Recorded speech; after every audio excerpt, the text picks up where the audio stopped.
Welcome everybody to the Sunday show. Pull up a chair.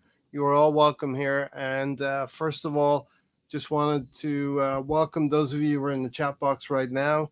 I see Riddy's in there already, the Canterbury Gooner. And shout out anyone else who's out there watching from Arsenal World. So this is going to be a quick video. I just thought we'd get together and have a quick discussion about where we are. What's the midfield going to look like? What's next? Tony may join me a little bit later. Stan may join me a little bit later. But for now, you've got me here heading the show. And so throw in your questions, throw in your comments, and let's keep this thing going because now we'll be able to have a back and forth. You want to ever throw me any questions out there that the panel don't usually gobble up? Well, I'm here for your questions now, for your comments, and for your concerns. So what do we want to cover today? Basically, the Havertz deal is done, a signed, seal, delivered, and we understand Declan Rice has come back to England to sign the paperwork and the contract. Stan is not going to be happy because he's going to keep that number 41 for himself, and Stan is a traditionalist and he wants numbers 1 through 11 for the whole team. That's not going to happen. Declan Rice is going to be an ever-present in the side moving forward, and I'm going to handle that one as well. Really, is Xhaka definitely leaving? That is a question that is on all of our minds right now. So let me take you through everything we're going to cover here. The Timber deal is also done as well.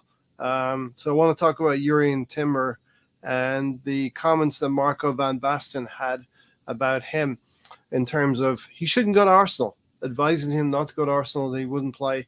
I actually love a player that wants to come here and feel like he can compete and get minutes and be part of the setup at Arsenal, have that ambition to go from Ajax under Mikel Arteta and Arsenal. Arsenal are doing a lot of things in the market right now, so much so that people are even talking about Mbappé, and that seems like a madness to me that we would be in such a situation, a good situation, that we could bring somebody like Mbappé in. Are we going to go for another midfielder? And who do you feel the midfielder out there is that Arsenal should target? We'll talk about that a little bit as well.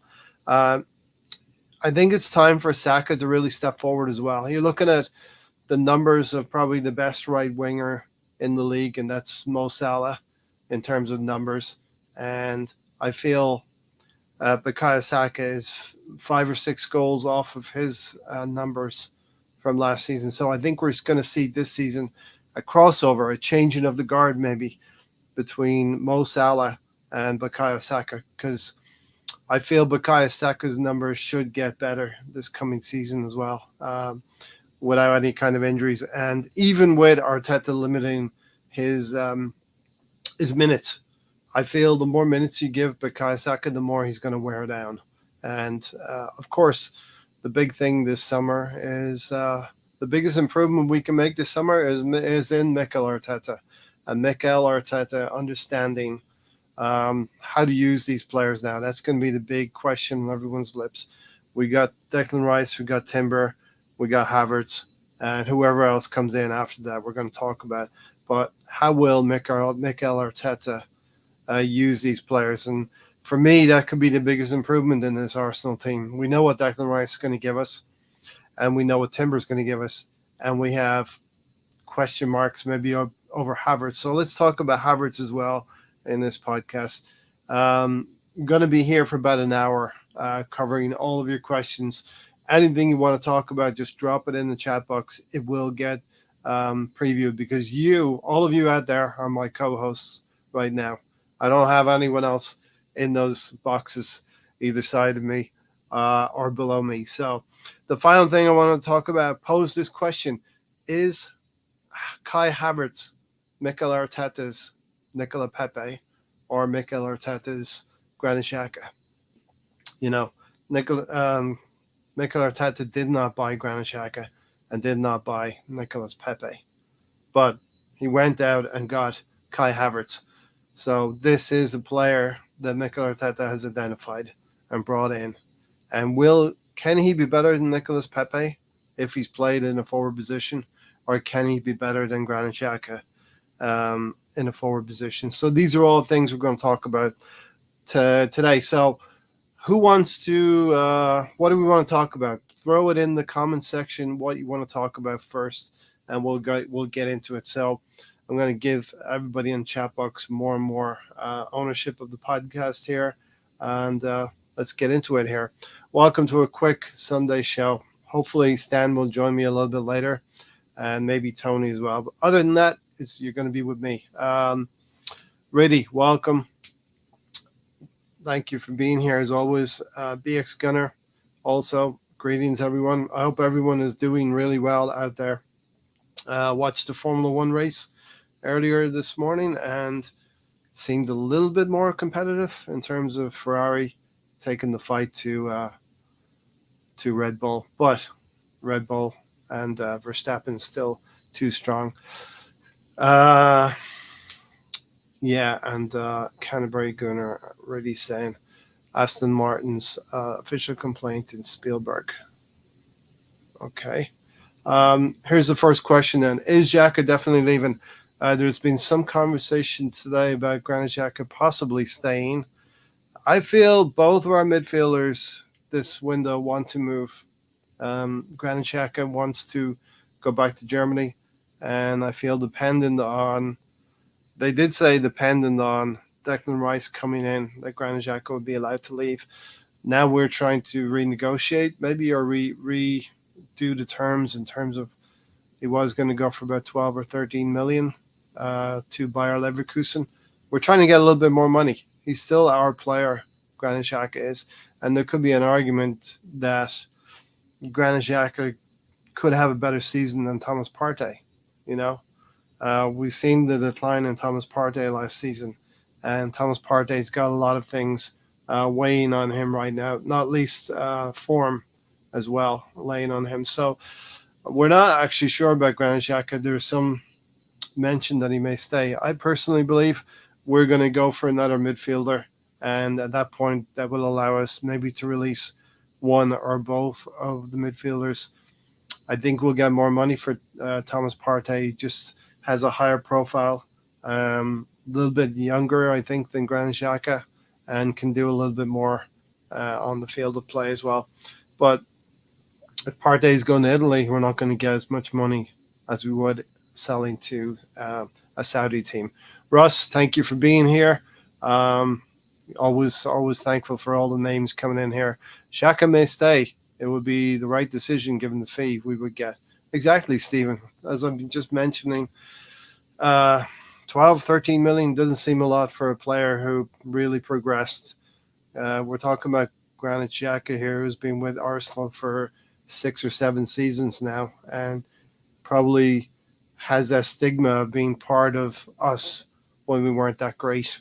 And now we've built the team, not necessarily around Granit Xhaka, but we have built the parts either side of Granit Xhaka.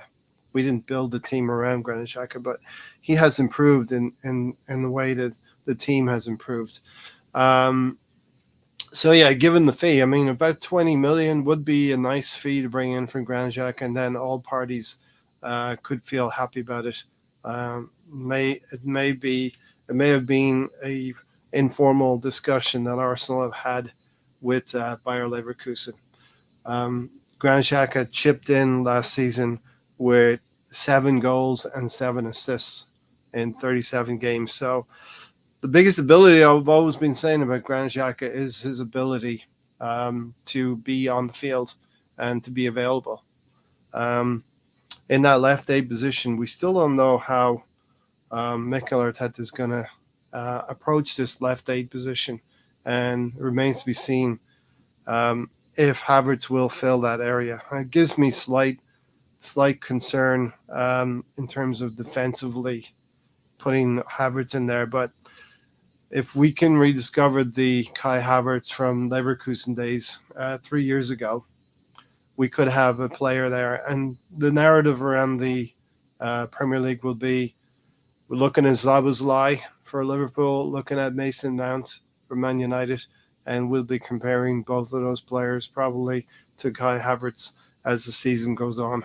And, defend the badge. Arsenal fans, Havertz is now an Arsenal player, and we want Arteta to unlock the best parts of Kai Havertz and to get goals and assists and progressive play from him. The numbers that support Kai Havertz are those in transition, able to move the ball going back the other way very quickly. You wouldn't think it. I never really thought of Kai Havertz as being that type of player who could turn the ball in transition very quickly. He doesn't seem to have that, what it reads on the tin. What you see on the tin looks like a player who's languid, a player who doesn't really care, and we're going to have to fight against that, Arsenal fans. We're going to have to fight against the look of a player who doesn't seem interested. Because when I think of Kai Havertz, and I could be wrong here, it's just my opinion. When I look at Kai Havertz, I see a player who sometimes seems to give up, sometimes seems to not be interested, and sometimes seems not to be invested in the game. And when you need to roll your sleeves up, we know Declan Rice is going to do that. We know a player like Timber is probably going to do that. But I have my worries about Kai Havertz. If he's going to roll his sleeves up and fight away at Anfield, up at Newcastle, when you really are going to be in a dogfight up there at St. James's Park. We know how difficult that game was at the end of last season. Or a place like the Etihad, if we're able to challenge Man City on their own patch. These are the kind of players you're going to have to be in the trenches. People always say you have to win the right to play football first, and the physicality is going to come to Arsenal. This is the old adage. Get up, Arsenal, get at them, and they may crumble a little bit. We seem to be made of much stronger stuff now, but Kai Havertz is going to be the big question mark. It's in some ways, Gary won't like me to say this, maybe, but Kai Havertz may be a project for Mikel Arteta. So we're going to have to see if Granit Xhaka may stay, Stephen.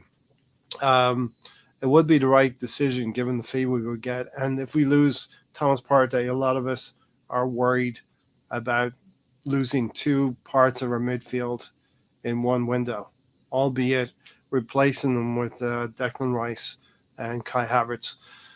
Possible names that we could target still in midfield. For me, the names jump out, right? It's Lavia from Southampton, and Southampton are looking for 50 million for that player. I know Liverpool now are involved, and with us trying to get the Declan Rice deal over the line, we probably lost a little bit of ground with Lavia. Now, I'd love to go toe-to-toe with Liverpool and have Edu go up against Arteta and Edu go up against Liverpool, who everybody views as, that club who do business right and get the deals over the line. That would be a real acid test for Edu and Arteta. I know Lavia is interested in Arsenal. He could also be interested in Liverpool. It depends on how invested Arsenal are in actually getting into a race with Liverpool as well. Other names, Amadou Onana from Everton, I would cost maybe 10 million more than Lavia might, just because Everton will want that money. Tchouameni seems to be more unlikely. At Real Madrid, he's going to want to fight for his place. So we shall see how that goes. Brady said expectation is that Havertz might also chip in a right wing and left wing. Yeah, I have a friend in Ireland who is a Chelsea supporter. I'm trying to convert him to being an Arsenal supporter, but he's stubborn. He has said that Havertz was one of their better players in a difficult season last year.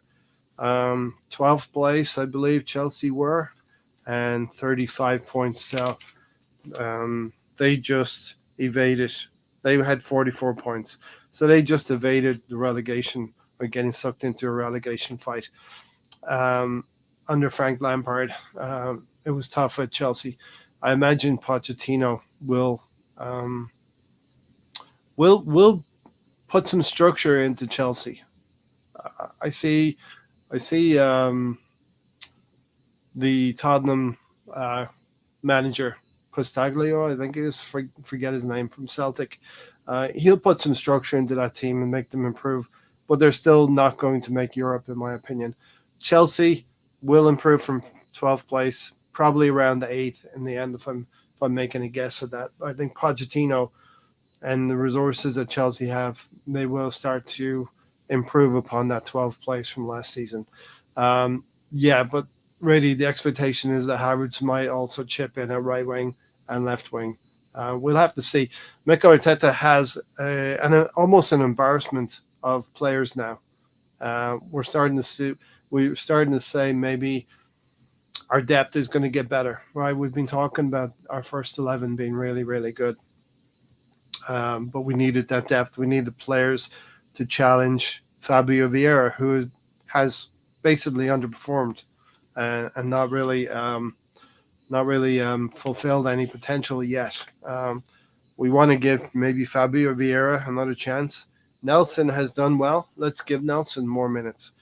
So these are the players who can step forward. And there's some forgotten players. Jorginho can help out as well in cup games and probably playing some Premier League games in the last 20, 30 minutes of each game. It's going to be a lot to ask Declan Rice to play every game, every minute. Trossard, another player who did really, really well in March. And when Gabriel Jesus came back into the team, Trossard there was not a place found for Trossard. So again, Mikel Arteta, we're going to need you to understand. Don't just, the thing that Mikel Arteta has been saying is injuries hurt us last season. And that's true. Injuries did hurt us. We had injuries to Saliba and we had injuries to Tomiyasu. But those injuries occurred because Mikel Arteta did not use enough of his squad, did not believe in enough of his squad, and did not use them to protect a player like Partey, who really, really fell apart in the last 2 months. So these are the lessons we need to learn. BX Gunner said, I think the disrespect to Jesus is criminal and Arteta will have Havertz playing his best. It's going to be key, the 65 million BX for Havertz. That's a lot of money. Arsenal fans, we're going to rightly look at 65 million for Havertz and say that's a lot of money and we need to have a lot of production out of Havertz. And for me, I think that Havertz is Arteta's Pepe. Arteta didn't really feel Pepe was the player for him, even though Pepe did give good production when he did play. He was that type of player who was frustrating, but he had end product. And if you left Pepe on the field, he would give you numbers, he would give you goals, and he would give you assists. So Jesus is also a player, BX, that we're going to need to use as well. And 11 goals for Jesus last season in about 24, 26 games is not a bad return. Everybody's going to think Gabriel Jesus didn't give us as much as we think he should have. But we are forgetting about the big chunk of about 3 months where he was injured at the World Cup and only came back in March as well and late into early April. So, yeah, but there is a glaring spot there at centre forward at that number 9 position for us. It's going to be Gabriel Jesus. It's going to be either Eddie Nketiah or Balogun. For me, Balogun needs to take his chance, but also there's been some rumblings from the player about possibly wanting to get a move away. If I'm Balogun, I got to back myself as well and say I can score the goals that can convince Mikel Arteta to play Gabriel Jesus maybe on the right in some games and play me through the middle. Balogun's going to get some games in the league. If he would stay, he's going to get some games in the league, and he's going to get some cup games, and maybe even some Champions League games. Because again, Gabriel Jesus is not a player who can play every minute as well. So we're going to have to share the minutes between Nketiah, Balogun, maybe Trossard, and always that last resort is Martinelli playing through the middle as well. So yeah, there's going to be a lot of things going on. BX Gunner, Steven Havertz missed a lot of chances at Chelsea, like Henry done at Juve. It could be down. It could be down to his position and how he's coached. Yeah, indeed. Some of those positions, though, were not convincing. When the ball does come to your feet, Havertz needs to be ready to take those chances. We put him in a different position in the field, and some coaching with Mikel Arteta. He could bang. Havertz could bang. And look, we're looking for similar numbers to 7 goals and 7 assists. And Havertz could achieve those numbers well to better Granit Xhaka. If you get 10 goals in the season, I'm saying that's a success for Havertz. 10 goals, 7 or 8 assists. Every 1 and 2. Every other game, you have a goal or an assist. Hope I'm wrong, but selling Partey could be a mistake. Yeah, listen, we have that fear about Thomas Partey, but also we maybe want to start making some money from players. Thomas Partey's value is going to be higher this summer than it would be next summer. He'll be a year older. So it's a risk. And it's up to Mikel Arteta. If we bring a player in like Lavia, then I think we're going to sanction a signing to leave in Thomas Partey or Granit Xhaka, unless someone pays more than 50 million. Kevin is here. Kevin Odiembo. Why should we look for a better striker who can compete well? Why should we look for a better striker who can compete well for position 9? I mean, I think maybe it's a situation where we have enough going forward this season. This will be the first foray into the Champions League for 6 or 7 years. So maybe we have enough in Gabriel Jesus. Maybe we have enough in Eddie Nketiah. And maybe we have enough in Trossard. But for us to compete and really, nobody thinks we're going to win the Champions League next season, right? So for us to compete and really do well in the league, and maybe do get to a quarterfinal in the Champions League this coming season. But then maybe we need to look for that quality number 9 player who's going to bag us a whole lot of goals. So that could be a situation for next season where we do look for that striker. We do have wingers in Martinelli and Saka, who as well will get goals by committee, right? So I want to take a moment to welcome Stan to the podcast.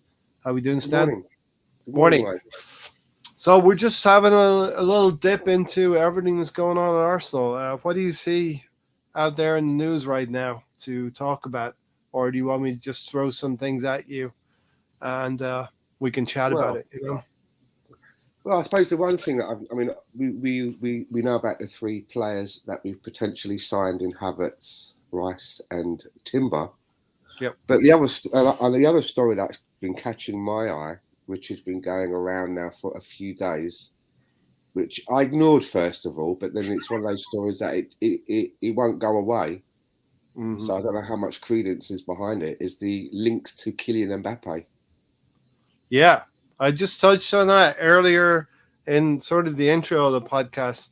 I think it's a madness, Stan, that we're even talking about a player of Kylian Mbappe's worth, how much financially that package would be. Even if it's a free transfer, it still would be a lot of money, right?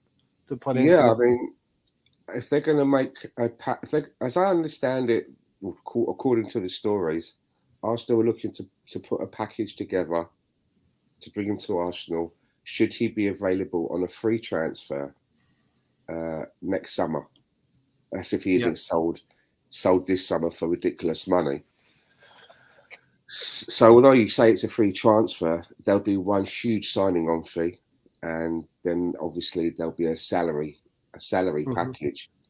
So I mean, I don't know how a personality like Mbappe would affect our squad going forward if he became part of our team, Yeah. because I would imagine that his salary would supersede anybody else that's on the squad, and how his personality may also fit into the team in the dynamics of our dressing room and the personality of the team that Mikel Arteta is trying to nurture.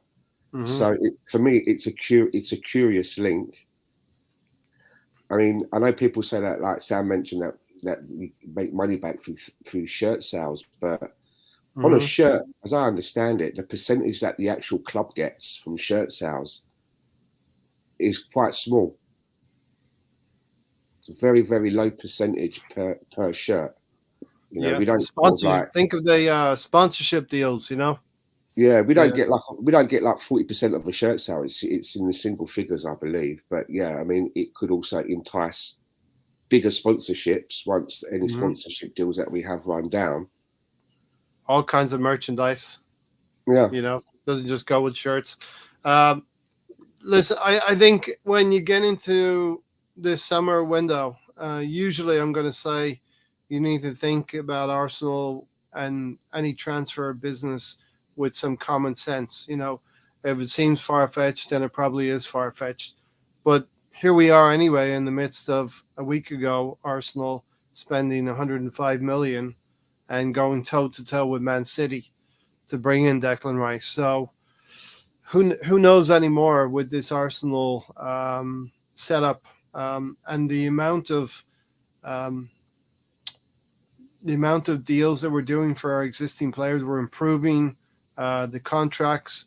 We're locking in all of our young players. Saliba has just signed up as well. So when you think about all of the money, it's actually frightening. And this is how much the club is spending on wages now, Stan. So for me, ask yourself, do you think Kylian Mbappe is coming to Arsenal? You'd probably say no, right? But I'm very happy that we're talking about a player of that quality, and we're talking in that realm of player to come to Arsenal. You know? well, yeah, you got to think big, right? Yeah, Sometimes yeah, you got to think big, and you got to try and get yourself into those conversations. I mean, I don't think it would happen personally, but as you say, personally, I mean, then again, I didn't think we would spend 100 million plus on a player, on one player. yeah. I didn't think we were sort of in those realms. To be fair, And let alone 100 on one player, 105, but the other two players we've brought in stack up to another 100 million. You know, so we spent 200 million right now, and we probably have another 50, 60 million, or maybe even more before we do any sales, because there is some talk about another midfielder coming in. We don't actually know what's happening with Granit Xhaka or Partey yet. You know, there's no clarity on what's happening with those two players. So there's a lot going on with Arsenal right now, and we're starting to get slagged off by rival fans and um, the rivals who are looking in at us enviously and saying Arsenal are moving mad now. well, yeah, we've shown our intent, but we are a self-sustaining model. So the money that's Mm-hmm. being released to Mikel Arteta is expected to come back through win revenue, and Yeah, where we place in the league. So as I mentioned on the last Thursday. show, on Thursday, the owners have kept their part of the agreement in backing Mikel Arteta, enabling him to get his first picks and so forth. But that agreement's a two-way street. I would imagine that the agreement has been made on the understanding that Mikel Arteta has his end to keep up. He can't just be spending this money and we're not bringing any money in or winning trophies. He won't be Yeah, able to get away with that. no, So it's quite a lot of pressure on Mikel. yeah, it brings a lot of pressure on the Cal, identifying the right players. We've been a lot better than over the last 2 years, and we've actually had to have some heartache in the last two seasons because we basically had some poor January windows that some Arsenal fans were not happy with. We didn't get our first choice targets, and that's changed this summer. And we've had to maybe tear everything down and get rid of some big expensive contracts with big experienced players that were moving into their 30s. And we basically started over, Stan, in bringing through these young players from the hill. And we've used Bukayo Saka, Emil Smith Rowe, and we've added to that with Martinelli, Erdegaard, Eddie Nketiah to a lesser extent, and Reece Nelson, and now we're starting to add some jewels amongst the hill end academy boys, Yeah. Just again, touching on the Mbappe thing, I saw an interesting tweet. I think it was maybe like a poll, and the poll was basically asking, would you want to bring a Kylian Mbappe into the team, but it would mean that you had to lose Saka to help finance it? Yeah. No, not interested in that, because we know the character of Saka. We don't know the character of Kylian Mbappe, right? And for me, the talent level, maybe Saka can reach the talent level of an Mbappe, and maybe he can't. But we know what the temperament of the kid is, and we know that he has the best intentions of Arsenal in his heart as well. And we don't know what Mbappe's intentions would be. You know what I mean? You were very quick with your answer there. You were very quick with your decision on the no that you wouldn't, whereas I'm quite tempted. Yeah, I mean, you look at Kylian Mbappe, who almost won the World Cup again, almost single-handedly. He had a good France team around him, but you need big players. Kylian Mbappe winning a World Cup for France 4 or 5 years ago, and this past year almost doing it as well again. So Kylian Mbappe is a generational talent, but you just don't know how much power he has at PSG, or he has had at PSG, and the likelihood is he's going to go to Real Madrid, right? Yeah, I think so. But you see, the thing with the Kylian, as I understand it, with his situation is that he's told the club at PSG that he's not going to be extending his contract beyond next season. They can extend it beyond next season, but there has to be an agreement from his part. And he said that he's not going to do that. So he's turned around and said, and if you want to sell me this summer, I'm cool with that as well.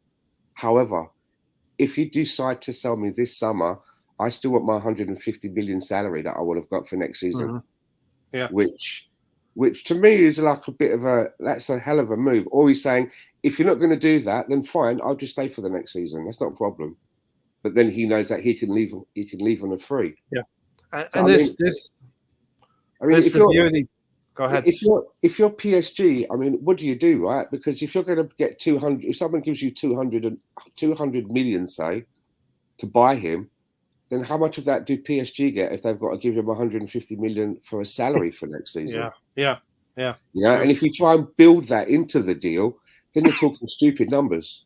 Which is probably why they want 300. I've heard that they want 300 million, so that they probably thinking if we get 300 million, we can probably keep 50% of that.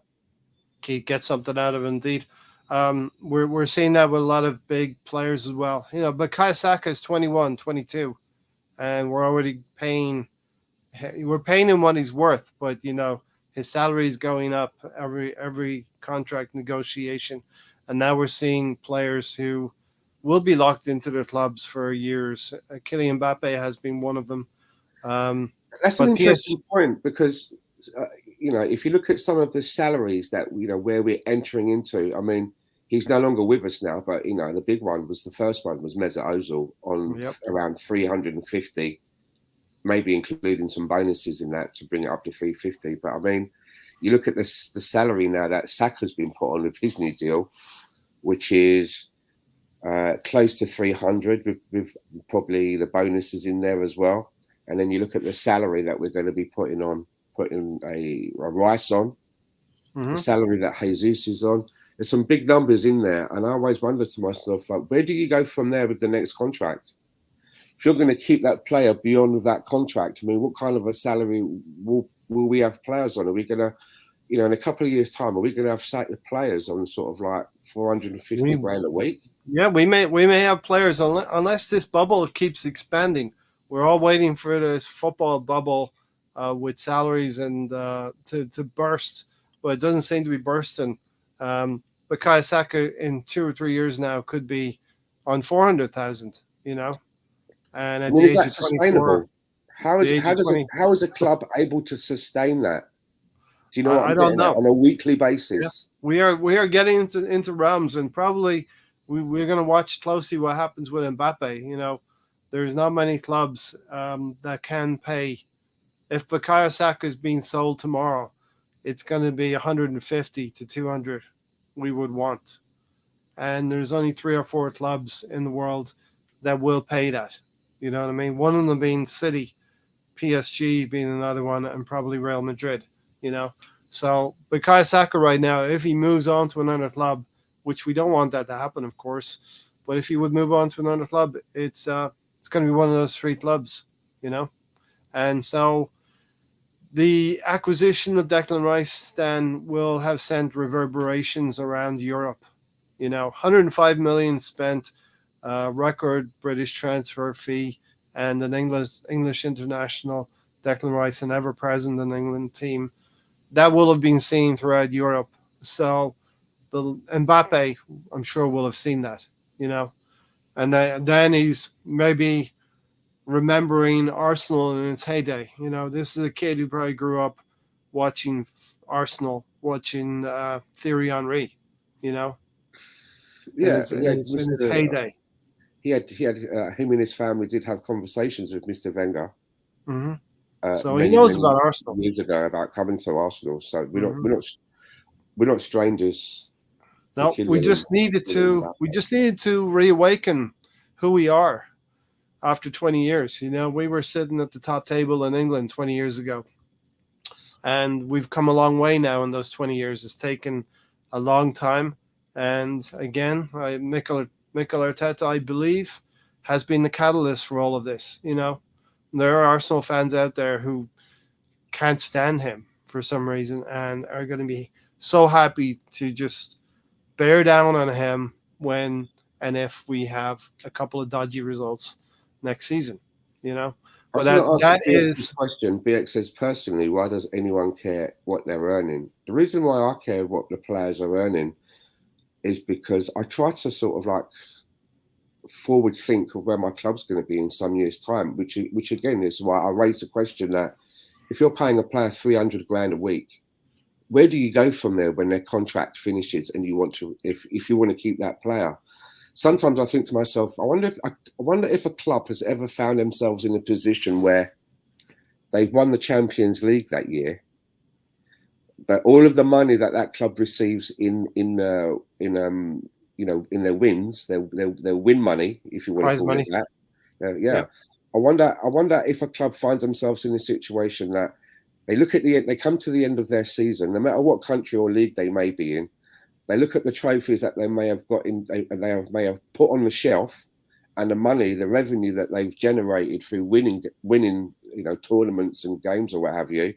And then you look at the balance sheet and you have a look at what's going out in player expenditure, including salaries and bonuses. And I wonder if clubs ever find themselves in a situation where they're actually losing out. The money that is going out of the door is more than what they're actually bringing in the door. And if that's the case, how do you survive? Do you know what I mean? How do you keep it all ticking over? Because at some point, the books have to balance up at some point. You can't keep doing it. It will catch up to you eventually if you're doing it on the never, never. Arsenal have always been a careful club with their accounts. They've always been careful not to get into kind of any administration debt. And as you said earlier, we want to be always a sustainable club. So these we are spending within our means, because I just don't believe the club would ever get themselves into a situation where they would be in trouble with funds.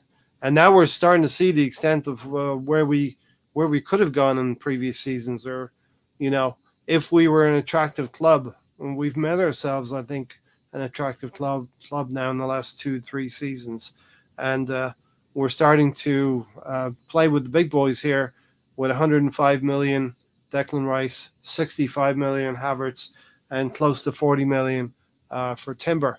You know, who else? There's probably going to be more players coming in. We probably need another midfielder, but this is the arena that we've entered, Stan. And as we kind of mentioned already, Mikel Arteta now will have the task of using all of these acquisitions in a sustainable way in the team and getting results, you know, not only in the league, but across now 3 cup competitions. And that's going to be the real thing. Wednesdays, Tuesday or Wednesday, and Saturdays, you know? Yeah. So Yeah. it's fun. I mean, I'd rather be here than not. We've been looking in the last 4 or 5, 6 years since we've started this podcast. We've been looking enviously kind of up on the positions above us, and now we're getting into that stratosphere. It's exciting, and now we're hearing, you know, we're getting some salt from our rival fans about it. But I'd rather be here than not. You know what I mean? Well, the moves that we are making, we've left ourselves in a position now where at the end of next season, anything other than finishing in second place again would probably be deemed as a failure, would be deemed as a backward step. Yep. So there's only really one way to go when you finish second. That's try and get one more place. Yep. So it's going to be tough on us. Exactly. You know? It's going to be very tough on us because we're going to be in the competition in Europe as well, which is going to take up time and personnel. So, you know, Mikel Arteta doesn't really have anywhere to hide by the end of next season. No, and you know, we have been probably on this podcast. You and I have been probably the most positive about Mikel Arteta. Aside Matt always used to be encouraged by what was happening as well. Gary wants to see it happen, and he now believes he's seen it happen. Tony worries about how much we're spending. He'd want 5 players instead of 1 for that 105 million, and you know, and we take it from there. That's kind of all we can do. Just enjoy the ride, right? Yeah. All right. So other things, we want to get through a few comments here, and that will spark some conversation as well. As ever, I'm behind on everything. So, Russ, what don't you understand? He's still young. Okay, so let's start on Kai Havertz. I started out in this podcast, I don't know if you heard me saying, Kai Havertz could be Mikel Arteta's Pepe or Mikel Arteta's Granit Xhaka. What do you mean? Well, Pepe or Granit Xhaka were not Arteta players, but Kai Havertz clearly is an identified player for Mikel Arteta. So he's responsible for Kai Havertz now in terms of bringing him in for 65 million.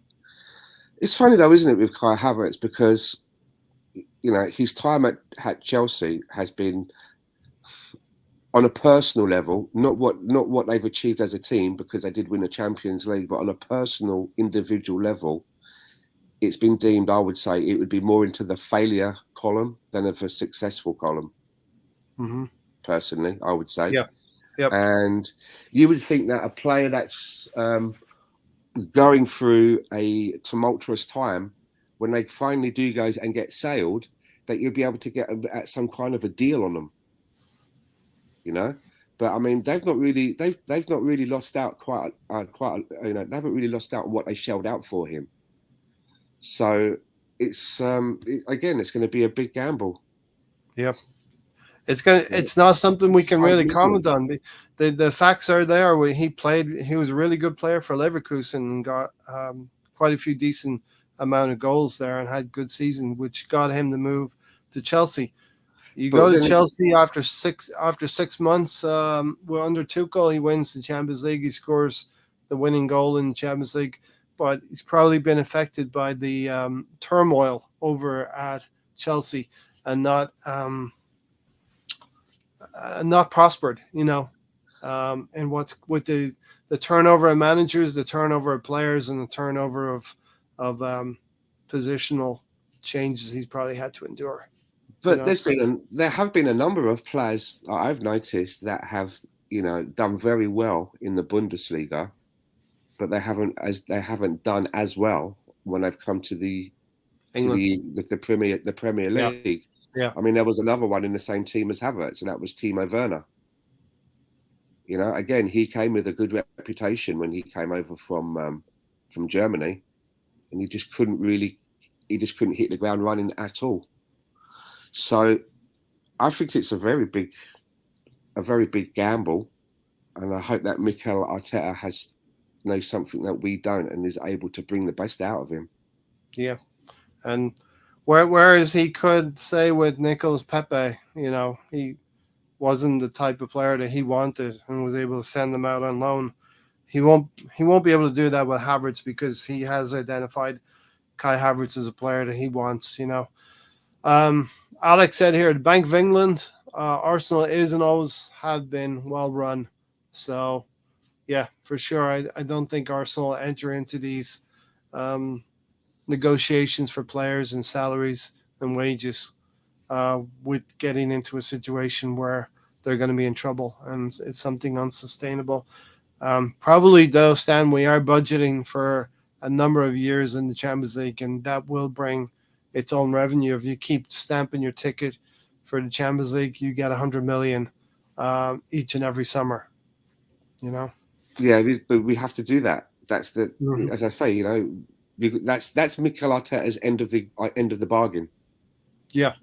Now, obviously, winning trophies as well is part of it as well. As you said, I believe we should be looking to win the league.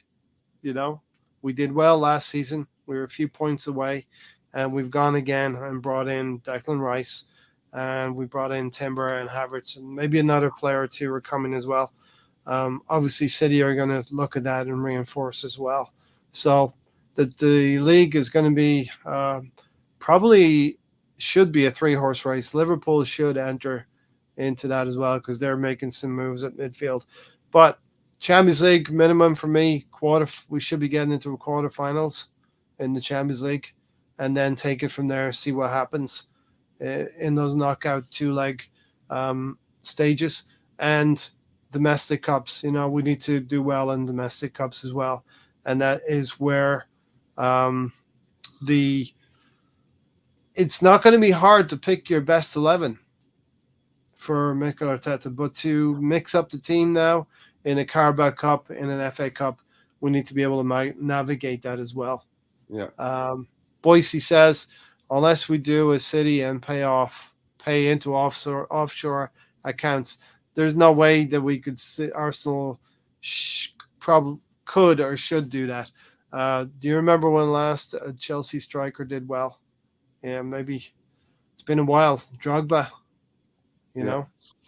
Newcastle will always be hard to beat, says Clock Orange. Just to run another touch on something else, what worries me is I look at a player like Jadon Sancho, who had a lot of hype around him. Yeah. And to me, I look at the money that's been paid for him at Man United. I don't think it's worth it. No. Based on what I've seen. Same with Anthony. And I don't want the same with Mudryk over at Chelsea. I don't want to see us in a situation. Maybe we've already had ours. Maybe ours was Nicolas Pepe. Hopefully that's it. Because for me, an investment of money, investment of 72 million. Even though we didn't pay it all in one go, we're still paying for it today. We still have, I think, 2 installments left. Yeah, and we can't even raise enough money to cover one of those installments, which is like I think most Arsenal fans understand, but if they don't, we're still paying off on Nicolas Pepe after all of these years. So when you structure a 5 or 6 year contract for a player like Declan Rice, if it's going to be 5 or 6 years, West Ham are haggling over that. But if you have a big contract over many years, you're locked into paying a certain amount of money every year. You know what I mean? I think West Ham want their money paid within 18 months. Arsenal want to pay it over 4 years. So there's going to be probably somewhere in the middle of that, which everybody will be happy about. It doesn't seem to be too contentious. It's out there to be negotiated still. I think it will be a compromise between 4 years and 18 months, which is where I believe both parties are at. Boyce said, "We know what we get with Rice, though, and engine that will work." That's Yeah, exactly the point I was going to make, Stan. You see United paying all that money. You see Man City paying for Grealish. Arguably, for me, Grealish is not given enough for his 100 million right now. But we've paid 105 million for a player that's going to be in the center of the park. He's going to affect all four corners of the pitch for us. You know what I mean? yeah, So yeah. our money, 100 million, is being put to good use because you're going to see Declan Rice covering left back. You're going to see Declan Rice covering the right side. You're going to see him probably linking up with Bukayo Saka. I think that's a pass that they're going to enjoy. Those two linking up. If Rice could assist for Bukayo Saka, that bromance is there. So what I'm saying is 105 million. You're going to see him getting a lot of touches in each game. It's going to be interesting. I'm interested to see what 105 million gets you. Yeah, and I'm interested to see what 100. I'm interested to see what 105 million looks like. If that makes you any had sense. a great point. You had a great point on the Thursday night forum. 105 million does not get you Zidane. 105 million gets you Declan Rice. Declan Rice is not going to do what Zidane did for. He's not going to be, that player who's going to nutmeg 5 players and score a goal by himself. But what I believe Declan Rice will do, he'll stop us from conceding 10 extra goals, and he will set the ball going in the other direction to where we can score 10 or 15 more goals. So in goal difference, you will see the difference that Declan Rice will make. What do you think? I bloody well hope so. I mean, you look at the goal difference between us and Man City. It was 16 goals difference. They scored. They had a goal difference of 16 goals better than us. They conceded 10 goals less than us and scored 6 goals more than us. So that's where I'm hoping that he's going to be able to help us, and that is to not be conceding so many goals. I mean. Yep. Last season, it felt like every other game we played, we'd go behind and have to fight back. Yeah, and I don't think that's sustainable going forward. Especially at home. Our away form was one of the best in the league, if not the best. But at home, we struggled we conceded goals at home. If we can replicate at home what we were doing away, now. Mm-hmm. You'd have something different. You'd have something going on there if you can do that. And I'm hoping that somebody like Declan Rice is going to be able, and the addition of Timber as well in a defensive role is going to help the back four. Because I've mentioned this a few times. If you go through all our back four, even the some of the backups, we all seem to like who we've got. We all seem to like Gabriel Megalegs. We all seem to like Saliba. The majority seem to like Zinchenko, Benjamin White, Tomiyasu. There's no Tierney. There's no one in there really that's really glaring at people are like, oh, that's the weak link. There's no one identified as the weak link that we want to upgrade on. I'm still not 100% sold on Zinchenko personally, but that's just my opinion. But there's nobody really in there that we identify as we need an upgrade on that person. However, we're still leaking goals. Even before Saliba went out, we were guilty of leaking goals that we shouldn't have. So I don't know how you fix that. Is it the way you get the four of them, whoever's playing in the back, to play, so that they're reading the game better more, they're reading each other more, so that they stop, that we don't concede as many goals? Or is it what we have in front of the defence, i.e. a Declan Rice? And how Declan Rice will have to work with the rest of the midfield to try and cut that out as well, because that's a big part of the game. That's hurt us, I think. To a large extent, our fullbacks were not great on one-on-one defending. Even Ben White was not great out there in the right back position defending. He was adequate, don't get me wrong, but he was not brilliant. And at the times he was getting beaten, William Saliba was there. Well, and we had that time where William Saliba was injured. Ben White would get beaten, and there's Rob Holding there, so that didn't hold up. And then, of course, Zinchenko had so much going forward, but defensively, balls would be popped over his head and into that corner. And Gabriel Alonso will say Gabriel Magalhaes had a mistake or two in him as well. Yeah, he does. He does, because he's the one that's going in more for the tackles. He's not doing what Saliba does, where Saliba is more of a shepherder and sort of uses his body more to get people into places where they didn't want to be with the ball. Whereas you got Megalegs is going in, he's intercepting, he's going in with tackles. So when you have that style of play, you're not going to get it right every time. You're just not. Yeah. Clock Orange said counterattacks had been our problem this season, especially at home. I think we played a little bit too open at home. I think I'd prefer to win a game 2-0 rather than 4-2. That has to be the mentality going forward as well.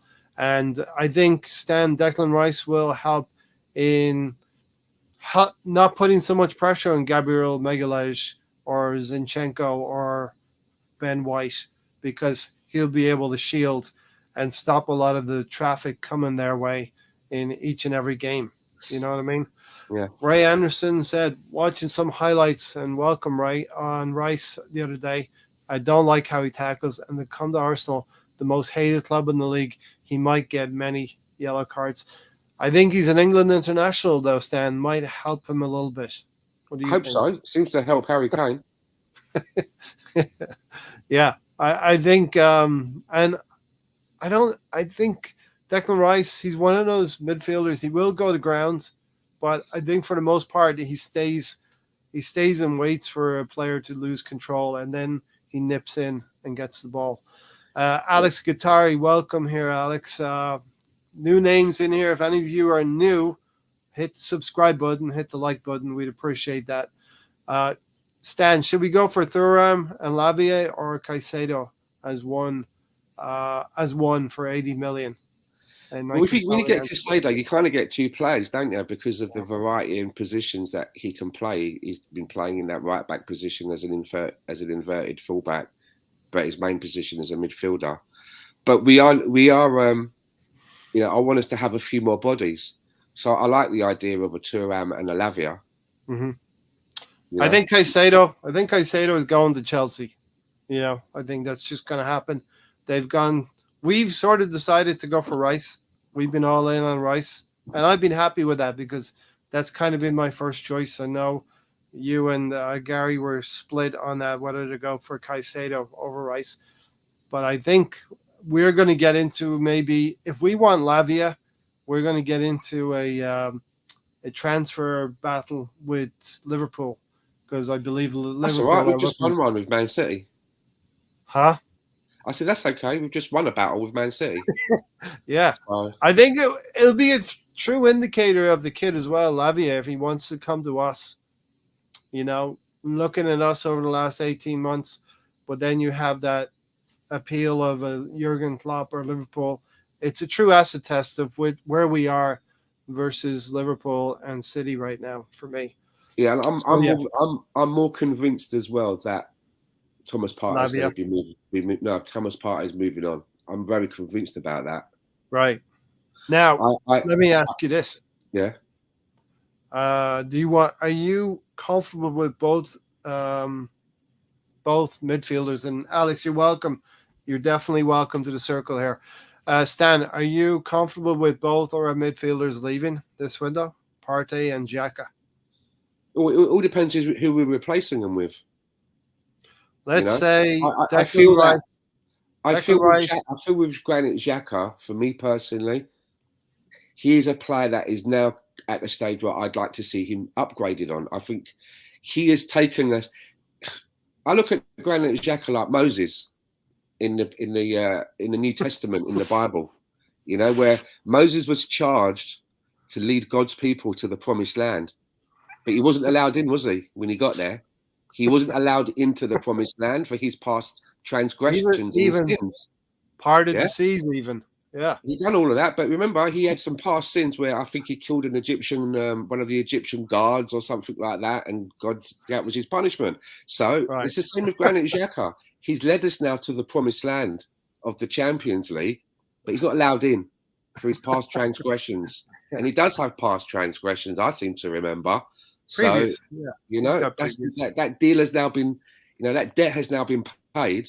Now we need to bring somebody else in to upgrade upon him. I mean, football should be about upgrading. I don't like to try and get too sentimental over individuals because you upgrade, right? It's no different don't different when you put FIFA into the console for the first time for the new one. You rub your hands together, you go in there, you do the financial takeover button, so you get like hundreds and hundreds of millions in the kitty, and then you go in and you upgrade. Yeah. Granit Xhaka doesn't stay in my FIFA team for more than like a couple of months because I've got money to spend. I've got better players to bring in. The question you're asking is, okay, who's coming in to replace these players? Let's say Declan Rice is here to replace Partey, and Havertz is here to replace Granit Xhaka in that left 8. Let's just say we throw Lavia into the mix as well. Now are you comfortable with Partey and Xhaka leaving? Yeah. Okay. Because what we've done there is when we got rid of mercenary, when we moved on Lacazette and Aubameyang, 2 went out the door, but then we only brought one in Gabriel Jesus as a replacement. So I kind of felt that we've always been a little bit shortchanged in that area because we've not brought in what's gone out.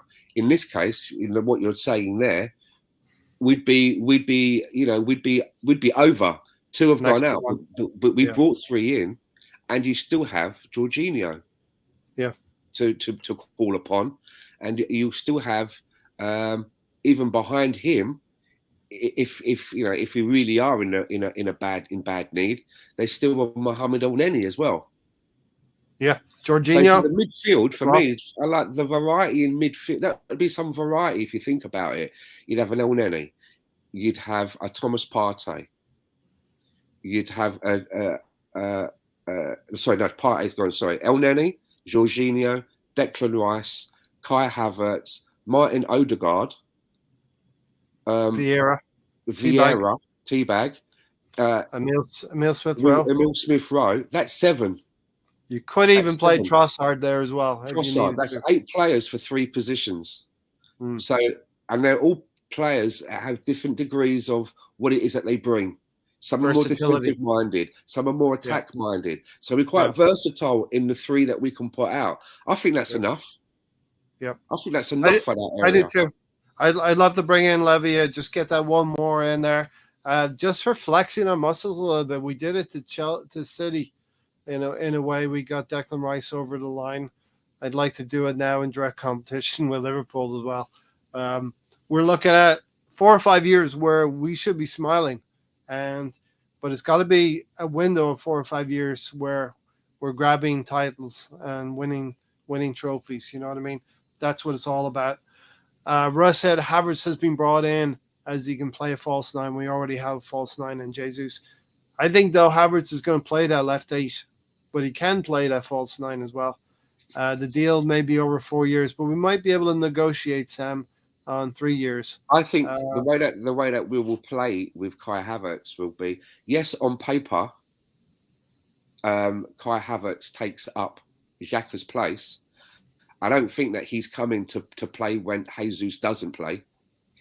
That may happen, but primarily, I think in Mikel Arteta's interview, he specifically talked about Havertz and he specifically talked about the midfield area, and not any other area. And I think that when you'll see us play, when we're attacking and we're on the ball, it will look like we'll have 3 at the back. Quite a wide 3 at the back, because one of the fullbacks would have gone into the midfield to help out Declan Rice so that he's not in a single pivot all on his own. Yep. And then because somebody has now stepped into the midfield, you will see either Odegaard or Kai Havertz playing like a second striker, like Kevin De Okay. Bruyne does with Yeah. Haaland. And we saw And that they with will, Granit Xhaka get into the box quite often as well last season. and they will take that. They will probably take that in turns throughout the game of who's playing as the second striker. Because as I understand it, with Odegaard and Havertz, that is both their favourite position. Which that's not managers saying that. That's what the players have said that I've seen in the past of where they like to play and how they feel they can play. Funny enough, Trossard says the same thing as well. Trossard says that he likes to work just behind the striker. Right. So this thing that I've been banging a drum about on this broadcast for some time about that we're going to go back to 2 up the front at some point, you're going to see more of it. Yeah. You're going to see more of it. We basically play in a 4-4-2 block when we're not on the ball anyway. So we do go into a formation that encourages 2 up front. So I think that's how. I just hope that we're not going to have both fullbacks inverting at the same time, because that's going to leave a lot of holes in behind. Yeah, I remember you having that fear. It's going to be a lot for the central defenders to cope with, right? Exactly. Right. You forgot to mention Rice was an Irish international. Yeah.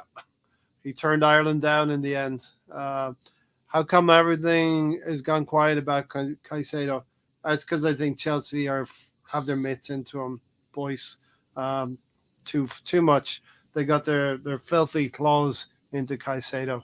And that's kind of like, I think, how the window goes.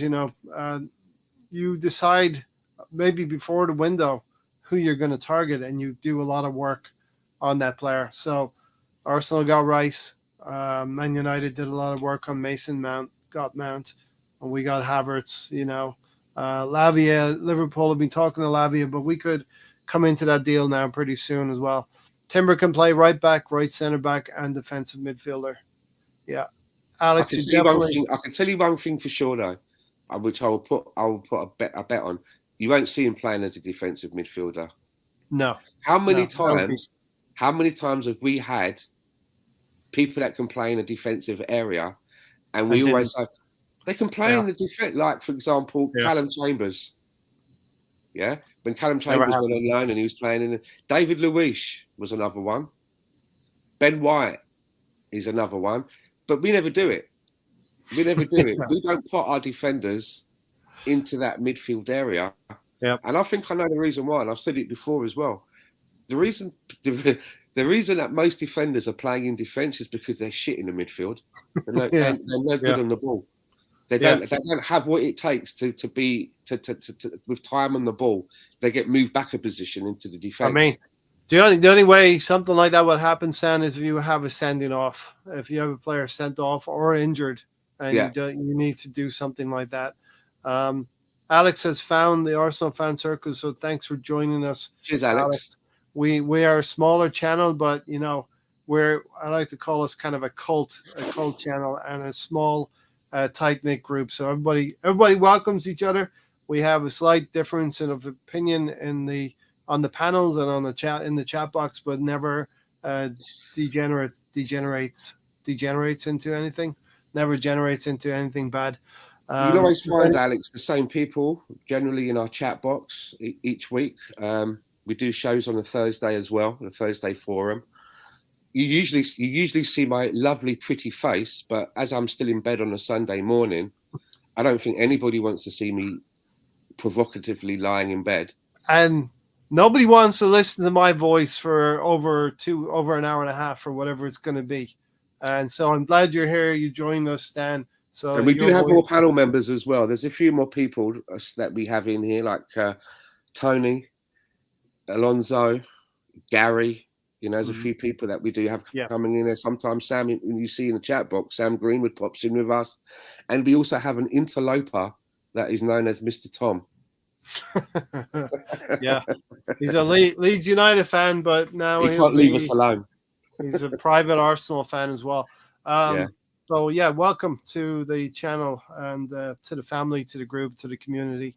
December asked, does anyone think Vieira should go out on loan this season or stay in the first team squad?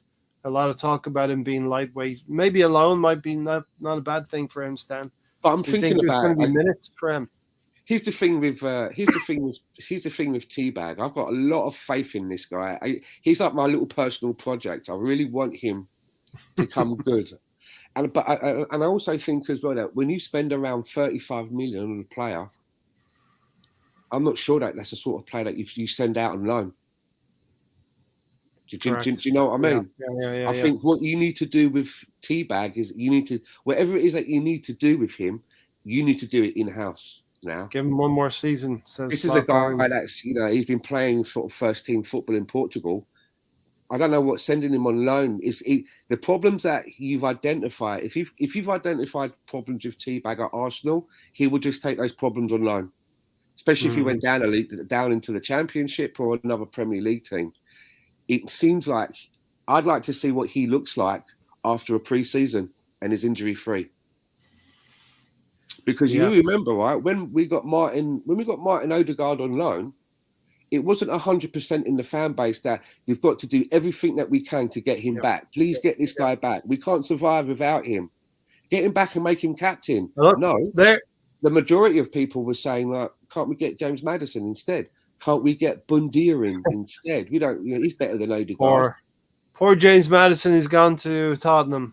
Feel bad for him now. But what I'm saying is, right, had we listened to that side of the coin, we wouldn't have Martin Odegaard now. Yeah. And you have to say that Martin Odegaard is, for the position that he plays. Last season, it's hard to find someone better. He scored 15 goals from open play. Yeah, and we want that again. We want that consistency from him.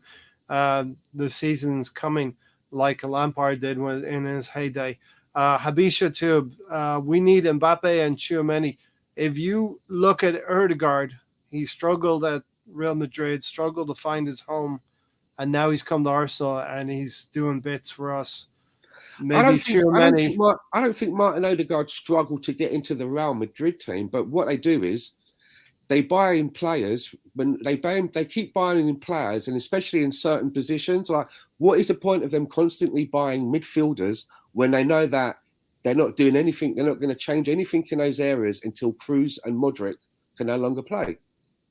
You're not going to bring anybody in who's going to be able to usurp them and take their place. So unless you've got like a Sambi Lokonga kind of a guy who you're nurturing as a prospect in that area, who will come off the bench and get minutes here and there, or play in their versions of the Carabao Cup or whatever, then you're not going to get in the team. And I think that's what Martin Odegaard faced at Real Madrid. So what could they do? He was on good money. They had to keep putting him out on loan because he needed to play some minutes. Yeah, and maybe Tchouaméni could be in that situation, Stan. Doesn't look like he wants to move this window, but if he spends another 3 months at Real Madrid and doesn't get into the team, maybe by January, Tchouaméni's thinking the same thing. I need to play. I need to go somewhere. And maybe even Mbappe, we're flirting with talking about Mbappe next season on a free, even if we can do that. But the profile of buying 105 million Declan Rice and seeing how Odegaard has prospered with Arsenal will have raised our Arsenal's profile across Europe, across the best teams in Europe and the best players in Europe. So we're coming again. You have to have Madrid supporters looking at Arsenal and thinking to themselves, why isn't Odegaard playing for us? Yeah. I better believe that they watched the Spanish league is a high-profile league, but you better believe that the people in Spain are also looking at the Premier League because the product that it is just a good standard. And actually, we're talking about maybe 5 places this season. I think the Sandro Tonali deal to Newcastle shows you exactly now where the standing of the Premier League is regarded. Mm-hmm. Now it's quite difficult to get players out of the Italian league, mostly because the players don't want to go. They're kind of very they like sort of playing in their home country a lot. A lot of them don't sort of tend to spread their wings and go out to other leagues. And Sandro Tonali didn't want to leave. This wasn't him edging for a move to Newcastle. The latest news The latest news is that player from Juventus that we flirted with could be coming to Chelsea this window as well. Forget his Which name. one? Vlahovic, Huh? Vlavic. the Yeah, striker. yeah, the striker. He could be coming to Chelsea. Chelsea are trying to get him as well. But hold on, just going back to Tonali. But the selling Mhm. team knew that this is where the money is now. Yes. And Tonali didn't. Tonali did not want to leave. He wanted. I think. Where did he come from? Was it Juve as well? I think so. Tonali. Yeah. He wanted to be that. Whichever the team was, it's the team that he supports, and he wants to be with that team for the rest of his life, like Pirlo was, which he's been sort of linked Servant. to. I don't know Yeah. why. They don't play the same, but but had he moved in Italy to another Italian team, that transfer probably would have been about 40 million. But they got 70 million for him because he's coming to England, to where the money is. So they just got 70 million in their pockets, which I believe the fee is. So that's good business for them. But it shows you where the standing of the Premier League is, that these teams are like, no, we want to sell you to England, man. We want some money. Yeah. So, Arsenal, it's taken a revolution for Mikel Arteta to regenerate the club. And our standing is growing now again in Europe. Stan Teabag needs to go. He's very lightweight. We're talking about cornmeal dumplings and yam banana. Stop this blasphemy about Teabag. I really have faith in him, but this is time for him now to shit or get off the pot. Yeah. With the pre-season, the pre-season, if he can start lighting it up in pre-season and start bringing something, because I've seen glimpses of it, that there is a player in there. Do you know what I mean? It just looks a little bit lightweight at times and a little bit, what's the word, introverted about the way that he's going about his business. Yeah. Yeah. He needs to be more brash, more robust as well. Stephen O'Toole asked before, who is the backups? If Xhaka and Partey go, who would the backup to Rice be? Jorginho and Elneny. Yeah.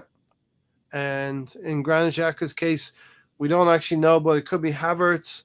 And who's the backup to Havertz? Emile Smith-Rowe, Trossard. Yeah. And those would be your left. Depending on the thought, you may see games where you see Jorginho and Declan Rice playing at the same time. Yeah, you could see that, right? I'd like to see a double pivot at the difficult away trips, Anfield, the Etihad, Newcastle, Old Trafford. Because of the profile of the players that we've got. I mean, I'm not saying it will happen, but there's so many variations of the team that you could see. You could see Jorginho playing as the deeper midfielder with Declan Rice sort of in there between him and Odegaard. You could have Havertz in the same team playing in Xhaka's position. That's what I'm getting at. You could have Havertz playing through the middle and have Gabriel Jesus on the right hand side and give Xhaka a breather. Yeah. There's so many variations of the way that, because of the players that we have, there's so many variations now as the way that you can move them around. It gives us we've got a lot of variation, I think. I'm looking at it, and for a lot first time in a long time, our subs bench will not look weak when you get to the last 3 or 4 players. All those players in the subs bench will look decent to us. But I do like Ray Anderson though. He wants to sit Teabag down, the man. I'm putting some nice food. He needs cornmeal and dumplings, yam and banana.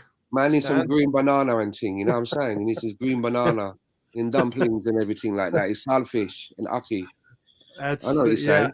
Bulk up. It's all stuff that my nan used to make me when I was a youth, man. Yeah. I thought that would be part of your roots as well. Yeah.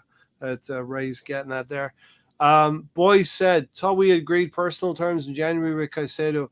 It's quite easy to call up the representatives of the player, and it's easy to arrive at personal terms. It's the difficult part is negotiating club to club. That's the difficult part. We seem to be able to negotiate personal deals with anyone. That's not the hard. That bit's easy. That's the easy bit. Yeah, it's not difficult. And if you think about it, you're not really supposed to do that bit first, are you? That's what they call tapping up a player, but everybody does it. You always hear it. They've spoken to the personal deals aren't a problem. They've now got to work something out between the club. Yep. Listen, I will say this Declan Rice deal, and we've been chronicling Arsenal for years now, Stan. This Declan Rice deal and us moving like a madness has brought Arsenal fans to YouTube, and we have now 46. We have great numbers. 46 people watching right now. Touched 50, I think. Right, you 46 people that are hiding out there listening in. We know you're there.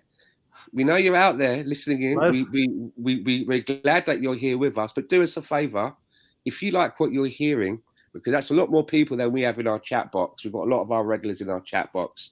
If you like what you're hearing, then you got to do us a favour, right? We don't mind you coming in and sneaking in and seeing what's going on. 2 favours, right? But don't be a freeloader. Like and subscribe to the channel, please. And that would just help us, in the algorithm, what you might call it, to let more gooners know that we do this on a Thursday and on a Sunday. And don't worry, there's other people. You're not just going to hear me all the time. There's usually more people in here. Do you know what I mean? More characters.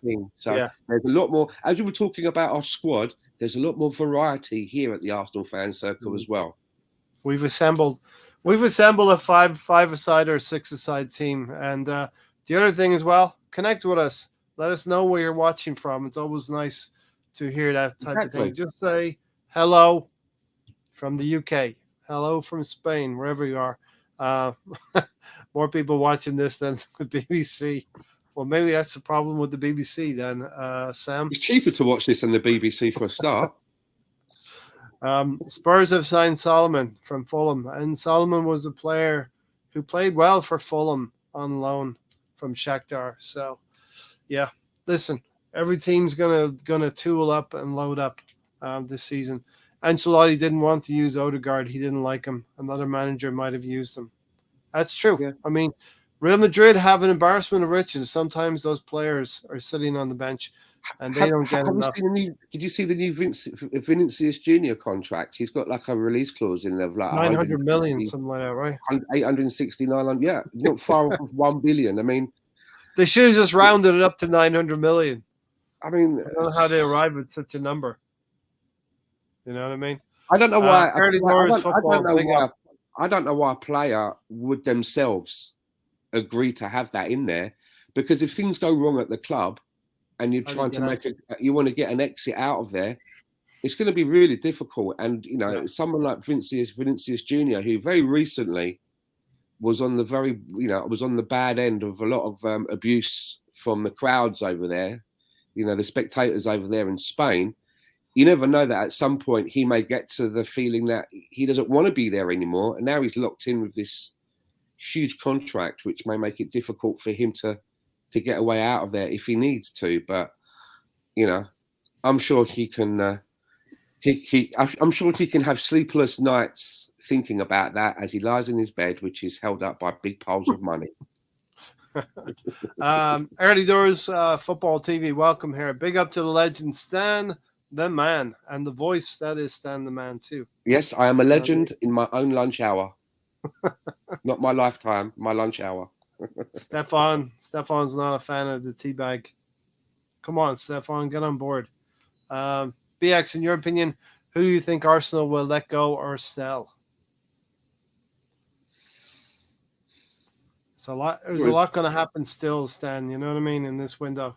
So do we really want to see Cedric coming back? No. No, I think we actually have Bellerin. I think Bellerin is actually contracted to Arsenal. I may be wrong about that. I thought we told him, no? Has that not been a sale then?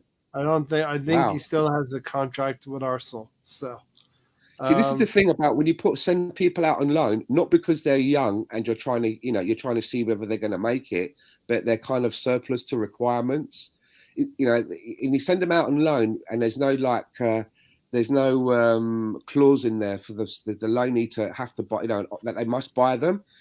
you go throughout the whole season and you forget all about them, and then you come to pre-season again, you're like, oh yeah, that guy's still hanging around, and that guy's still hanging around. Do you know what I mean? And then you got to do it all over again, try and send them away on loan somewhere until their contract runs down, and then they walk away for nothing. You need to be selling these people. Yeah. You know. Early doors said Caicedo linked with Arsenal, Chelsea, and even Man United. Nothing happening so far. I believe, though, he's going to go to Chelsea so far. I'm not so sure, you know.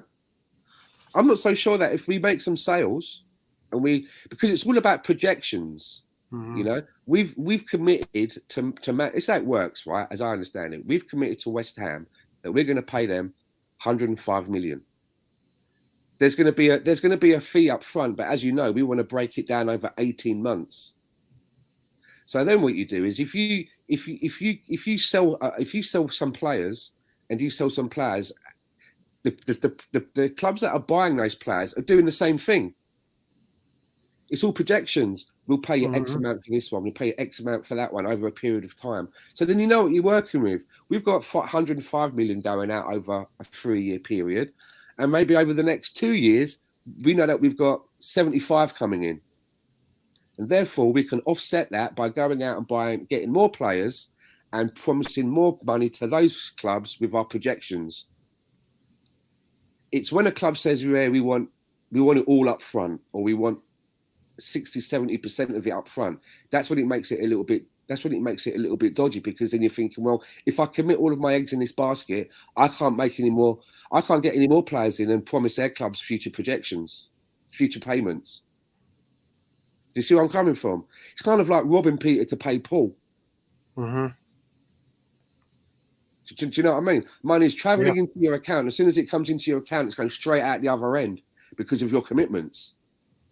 You never have time to sit there and like rub your fingers together and go, oh, look at all that money. Look at our balance, because it comes straight in and goes straight out. So you got to keep it moving. You got to keep the money moving. Yep.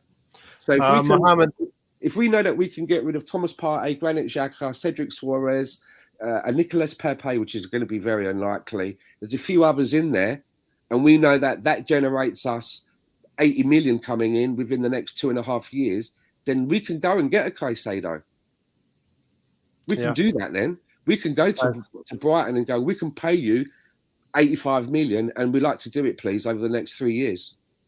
We give you 30 million now, and then the rest of it will come over, blah, blah, blah. I don't know how they work it all out, but it could be done. If you work it in that way, you know, you could still get Caicedo. And by all intents and purposes, he really wanted to come to Arsenal. So maybe if we go back in with an offer, he may snub Chelsea. Declan Rice did. Yeah. He snubbed Man City. Yeah, listen, I would love for that to happen. We could use Caicedo for sure. Early doors footballs from Essex. Mohammed's from Uganda, and Clock Orange was from Danzig in Germany. So, you know, all over the world in these podcasts and Arsenal podcasts everywhere. From Essex to Africa, and that's a widespread, isn't it? Huh? Yeah, exactly. This is the thing, Stan, with financial fair play, you have to sell some players. Otherwise, how else are you going to be able to sign anyone else? Yeah, we got to show that balancing of the books as well. We are not Chelsea, though, but we can move in our own ways. Are we becoming Chelsea a little bit? You know, we talked about that with Tony on Thursday Night Forum. You know, we are starting to do now what Chelsea used to do. 105 million. They got Enzo Fernandez for 106 million. So we got Declan Rice. And we'll see as the season goes on, as these players, as we play Chelsea, who's the better player, Enzo Fernandez or Declan Rice? Boise's from Ireland. Yeah. My homeland as well, Boise. So this is good stuff, seeing everybody and where they're from. The Rice deal is all about the payment process. This is what is holding the deal up. David Sullivan not letting Arsenal get away with anything, so it has to be a worthwhile to West Ham. Things are moving forward, though. Declan Rice has signed the paperwork today. Has he? Yep. So okay. So nothing. I mean, they're gonna arrive. They're gonna have to arrive at it at a timeline for paying this fee.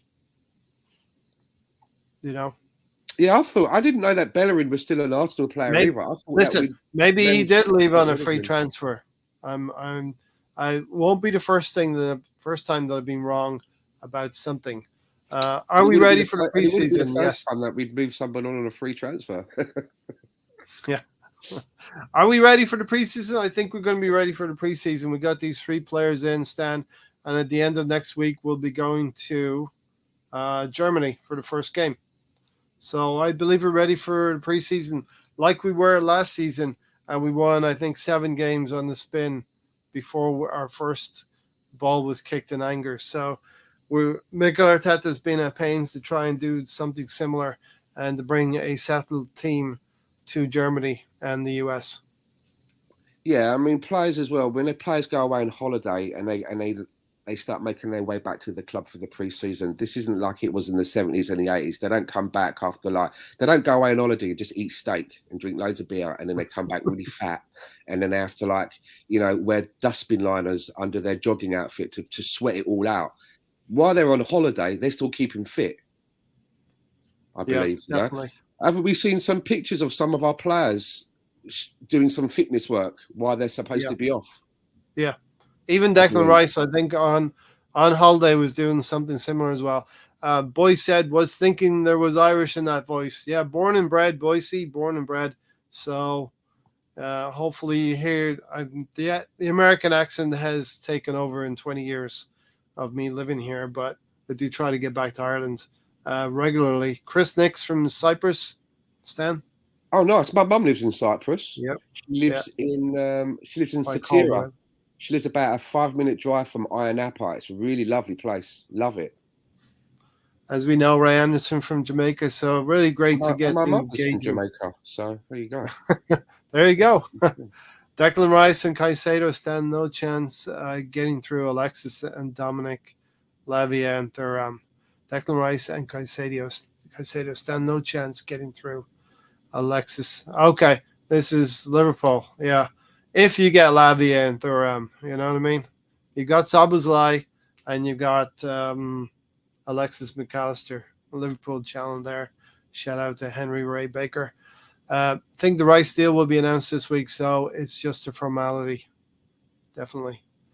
But looking good, we needed to get this business done. Arsenal, Stan, is Arsenal under Arteta. He has kind of forced the ownership to get business done early. Arsene Wenger did a lot of things for Arsenal, but maybe his hand was tied in some ways. It always seemed Arsenal would wait till the last day of the transfer window to get their major business done. We were never really ready. Do you think that's fair? Yeah, and I think that's also because from moving from hybrid to the Emirates, we just didn't have the funds anymore. The stadium was £200 million over what the original estimate was. And as I mentioned on Thursday, that's the reasons why, certain players that we wanted to keep, they had to leave us because we could not afford to pay them better contracts. So they'd go to places like Barcelona. And then to replace those players, we have to shop at a lower level. We have to shop and bring in players like Shamak, Liechtensteiner. Arsene Wenger did amazing things with some of the teams in probably a less competitive league. The Premier League has gotten. Boy said, like that. My cousin married in Cyprus to a Greek police officer. I've never been to Ayia Napa. I think that time has come and gone for me. Yeah, it is a bit mad up there. It is a bit mad, but some of the places just around it, are really nice. I mean, I'm too old to be going up to Ayia Napa at 11 o'clock at night to go for a rave up, mate. Jesus. I'm joking, mate. Hey, get in there. Let's go, Gooners. Mohammed, we're looking at good times ahead. We've been winning games in the last couple of seasons, but now that's a new name. I've not seen Mohammed in here before. Yeah, exactly. Welcome. France versus Ukraine game is on right now. Good one, apparently. Hector Bellerin, there you go, was a Sporting player, and we sold him to Barca in January. Oh, Chris, when I went to visit my mother over there, I've been a few times. I went to that place where nobody lives. the neutral zone where there was the war, and then he got that area in between the two sides where all of the hotels have the shells in the sides of the walls, and Wow. people fled their houses. They fled their houses and basically left everything. You can, like, you can go there now, and there's like plates still on the table, and vehicles in garages where people just up and went. That was quite interesting to see that. They're not. Are they live shells still, or from the No, war? I mean, I went to there was we Disarmed? went to this one place, and there was like this.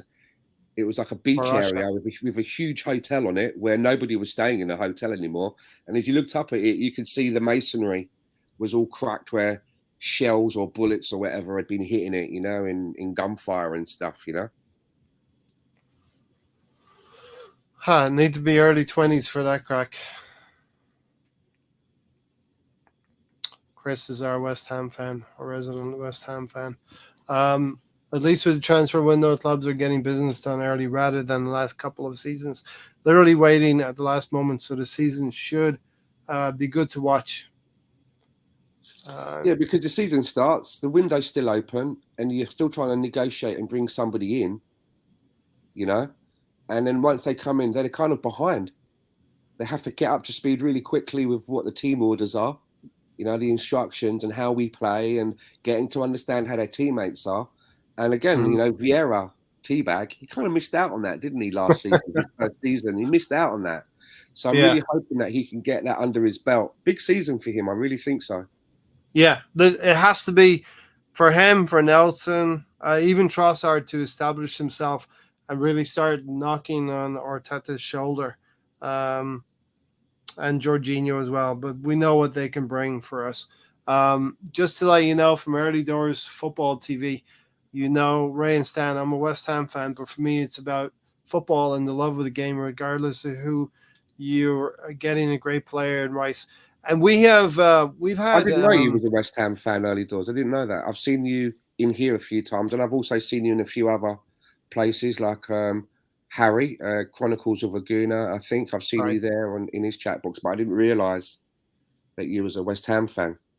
I got no issue with West Ham fans. We had Charlie Walsh on a few times as well, a top lad from Hammer's Chat.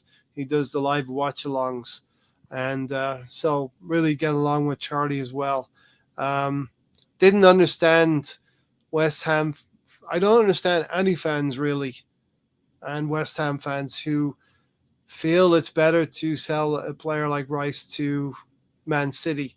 I think the sooner all football fans come to realize what Man City are doing is not good for the game, and tribalism needs to go out the door. Man United fans are happy for City to win because they're going to stop Arsenal fans from gloating. So yeah, no beef with West Ham, and your chairman has gotten a really. That's right. Sorry, Tony. Yeah, sorry. Didn't mean to interrupt you. I keep forgetting that you're Terry's brother-in-law, Tony. I keep forgetting. Yeah. Keep forgetting Early Doors. Sorry about that. I keep forgetting. I think I saw that as well on one of the streams where Early Doors was on. But yeah, listen, West Ham got a good deal. They had a great player for many years and got a European Cup out of it. So fair play to them. And we know we're getting a very decent player in Declan Rice as well. And you got to say as well, we said on Thursday night, Stan, the character of Declan Rice to choose what could be the more difficult path in going to Arsenal, Yeah, he could have easily just. I'm sure he could have negotiated whatever we were going to pay him. He could have negotiated a few quid more. Do you know what I mean? From Man City. Yeah, and be certain of more trophies, maybe. Although we want to compete with City and take away their trophies. You know what I mean? Face like mine, you want to forget. So we want to round this up a little bit, Stan. I'm going to go into one last topic, and then we'll just round everything up here. So we basically be wondering what life is going to look like in midfield pretty soon. Will Partey and will Granit Xhaka finally move on? You know what I mean? But one of the things I want to talk about is Bukayo Saka and Martinelli are two wingers. We want them to go again next season. and put up bigger, better numbers. And I think that's totally possible, especially in the case of Bukayo Saka for me. Yeah, I mean, look at what he's doing with England as well. You know, he goes away with England and he's able to replicate the same kind of form by scoring goals and making things happen on the international stage, which is what I really like to see. You know, sometimes you have players that they seem to go away with England and some players, they look better playing for England than they do for their clubs. Mm-hmm. So, I mean, I always thought Danny Yeah. Welbeck used to look a little bit better playing in an England shirt that he did than he did for his club teams. But it's good to see that Saka's able to replicate that. And Martinelli, I mean, the sky's the limit for him as well. Yeah, I think I saw something on Twitter, and Twitter's changed. I think it's back to normal. But I saw 5 years since we got Martinelli, and he's just improved each and every year for us now. He had a bit of an injury a couple of years ago, but he's over that, and I think he scored 15 goals last season, Stan. So we want the same for Martinelli this coming season. Yeah, and Emil Smith-Rowe, the forgotten man to some extent as well. Mm-hmm. You know, he's definitely got a big part to play for this season. If we can get him back to Hales a couple of seasons ago, where he was causing damage off of the bench, that would be very good. Yeah, and I want to see Bukayo Saka. I want to see Bukayo Saka. Sam, thanks for being here. See you, lads. This was a great show, as always. I want to see Bukayo Saka gets Mo Salah numbers. 20 goals. Yeah. I think it's entirely possible. I think he got 13 goals last season and 11 assists. That's just 7 more chances taken. Do you know what I mean? Exactly, and it's all about who you've got playing. It's all about the quality as well that you have playing around you that helps things happen for you as well. And we have that. You know, he's not a one-man band in a team where he's the best player and everybody else is, far and far away below him, and he's having to do it all in his own. He's got people helping him out to share the load. Mohammed said, do you remember Uganda's Arsenal fans incident when we smashed Man United? I don't remember that. Do you? No. I'd like to hear more about it though, Mohammed. Let us know. We're going to be here for about 5 more minutes. How do you see Arsenal finishing the season? Don't mind me asking. I mean, let's set some targets then. As I mentioned earlier, we finished second last season, and we've gone out and we're spending. Cheers, Sam. We've gone out and spent 100 million on a one player, another 65 million on another player. You got Timber, it's another 40 odd million, and there's probably more going to come in. I'd like to think that the players that we have brought in have improved us, have made us better than what we were last season. Yep. So there's nowhere, when you finish second, there's nowhere to hide, is there? Because as I mentioned, anything other than a second place now would be deemed a failure, I think. If we finish fourth, if we finish fourth, for example, we get into the Champions League again, but we finish fourth, I would be looking at that and thinking, why did we go down 2 places when we've expanded the quality of the team? Do you think City and Arsenal are the clear 2 best teams now? I think so. Yeah. Based on what I saw last season and how we have gone again in the transfer window to improve, then I'd have to say, yeah. Yeah, I agree with you. Which is a reason why Liverpool were the team that was coming second a lot with chances of finishing first. But I think it's fair to say that they've taken so much time to freshen up and age in midfield. It caught up with them a little bit. Yep. And they have gotten decent midfielders in, but I believe they need at least one more over there. They got McAllister. That's a good pickup for them. And Szoboszlai is going to help them as well. But I think they need maybe a number 6. Fabinho wasn't that great last season and may fall off the side of the earth a bit. Okay, here we go. Another question. Do you believe Rice will handle the pressure that will come with his price tag? I believe so. That's a good question. And that's something that we kind of touched on a little bit last Thursday on the last show when I said, look, I really hope that he's given enough time to breathe, because there is going to be a lot of expectation, and the position that he plays where he's going in for tackles, and then he's also then once he gets the ball, he's passing off to other members. You know, you may see some of those tackles mistimed. You may see some of those passes misplaced. What I don't want to see is people going, "Oh, for fuck's sake, he's shit. Why did we pay 100 million for?" We've got to let the guy settle in and breathe a little bit and understand. Excuse me, get to know his teammates. And sort of mesh. Got to mesh in the dressing room as well, and understand like where he can bring his experience or his mentorship to some of the younger players and bring them along. He's probably going to have a responsibility in that dressing room along with Erdegaard and some of the other personalities in there that would be strong, like a Zinchenko or a Jesus as well. He can be a leader as well in due course as well. And Early Doors Football ITV is a West Ham fan, so he can tell us right now. I can tell you we'll have no problem with it. He is quite mature for his age, and we'll add this to other players in the team. He's a leader and wears his heart on his sleeve. Yeah, and he's going to drive us forward. And he's going to relish being in Europe as well. You know what I mean? Yeah. He's just got having a taste of winning. He just had a taste of winning in Europe, right? I'm sure he wants more of that. Having a dip at the Champions League, old big ears. So yeah. Well, listen, we think Saka and Martinelli will improve on those numbers, and I want Saka to be talked about in the same breath as Mo Salah has been down through the years and grab 20 goals. We probably going to be in a position, Stan, where we're going to be.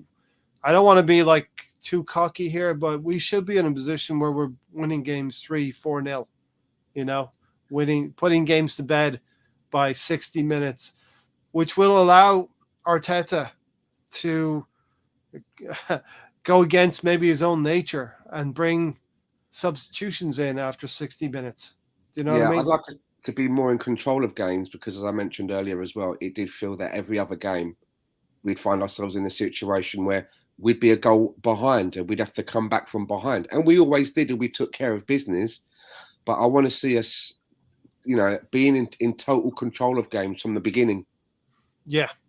I want to see Arsenal scoring a goal within the first 3 minutes and catching the other team out and the other team going, bloody hell, we're going to, you know, we have to be all about it today because they're not going to give us a second. We're going to play City in the 8th game, and I want to win 7 games. When we face City, we're going to have them under pressure to try and get a result against us. Rice is great at interceptions. He can cover box to box. Doesn't score as many, but he will add a little bit more that you'll be missing. Plus, he won't disappear in games like certain players. Brilliant. I think he may actually improve his goal tally as well, Stan, even though he's going to be a 6. You know what I mean? Yeah, and I'm really glad that we're not going to get a player that goes missing in games because that's probably one of my biggest fears about the 65 million that we spent on Havertz. There's a part of me that feels that no matter what talents he may have and what attributes he may have, it does concern me that I've not seen anybody from Chelsea, whether it's fans, ex-players or staff or what have you, I've not seen one person say, oh, he's going to make them better. We're really going to miss him. I wish we could keep him. No one seems to be that bothered about it. And it does worry me when I hear people say things like, he goes missing a lot. Maybe you can't count him all the time. I hope that's something that is isolated at Chelsea and that we don't see happen at Arsenal because I don't want to see any of that. Thanks. No. We just managed to get rid of one in Mesut Ozil. I don't want another that kind of an Ozil player who's not willing to do any of the hard yards. Who we only get a performance out of them if the porridge isn't too hot or the porridge isn't too cold. The porridge is just right. I don't want a player like that. Yeah, Henry Ray Baker, a Liverpool channel here, but. Listen, 105 million, that's the going rate. Listen, I could agree with you. We talked about this on Thursday night. 105 million, it's not worth it, but that's the going rate. Darwin Nunez. It's not us that's dictated the price, it's the market, unfortunately. And Darwin Nunez, you paid 85 million or something like that. Was he worth it a year ago? How much they pay for Naby Keita? Yeah, so this happens. You have to. Some players you play over the odds with, and some players you bring in are bargains like a Trossard or a Tierney. for us. You know what I mean? I'll tell you what I have Jorginho. learned is that there's no point looking at players on transfer mark to see if we link to someone to see how much they're valued at, because they never go for that fee on transfer marks. It's usually like at least another 20 million above that fee. Do you know what I mean? Yeah, BX Gunner is excited about the goosebumps he's going to get when he hears the Champions League music again.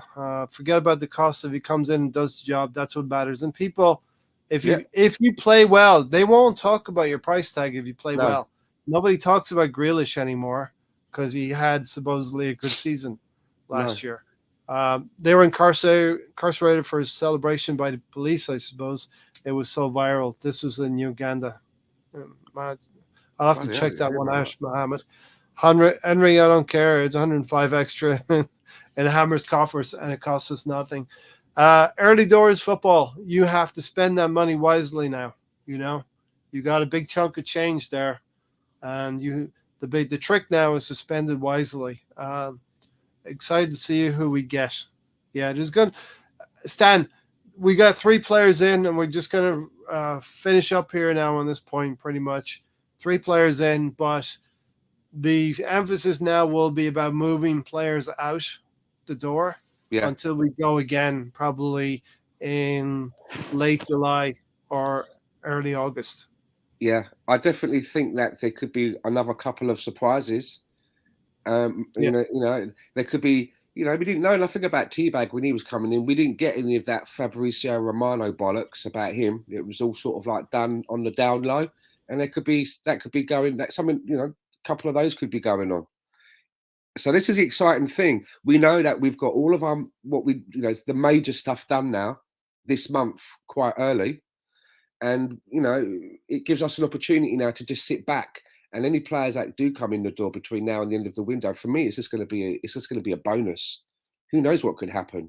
I was reading that we could be looking at another forward as well, and it's all going to depend on who goes out, what kind of deals that we get for them, so that we can go and make promises to other clubs about how much we can invest in some of these players. But I got a feeling that before this window closes, we may be surprised again.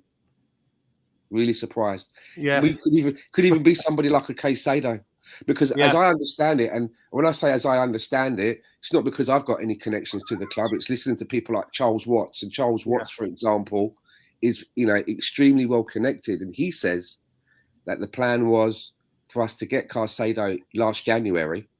That was the plan, to spend that money and bringing in a Caicedo, which, as you know, was about 80 million, and then this window where we are now, to still get Declan Rice. It wasn't a one or the other, or an either or. It was, the idea is to have both of them. Both of them, yeah. Early doors football, ITV. Listen, when I started the channel, I thought very carefully about the name, and the idea of a circle is very comforting if you wanted to defend yourself. Even the military uses circle. They go back to back to defend themselves. And everybody, I want to include everybody in the circle as well. So that's the thinking behind it.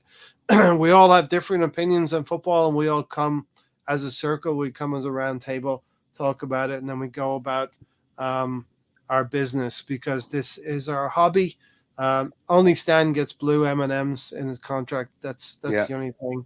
But yeah, I'm glad that you're here. Glad that you're here.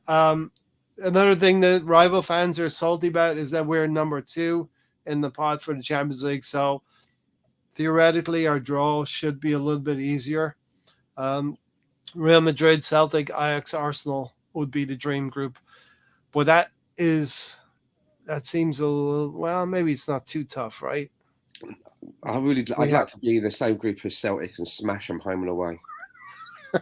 And Real Madrid, that would be a real juicy tie. You know what I mean? I don't know. I think I'd like an easier group myself. You know what I mean? Because we still need to be up there in the league as well. We could beat all 3 at home, but don't know about away.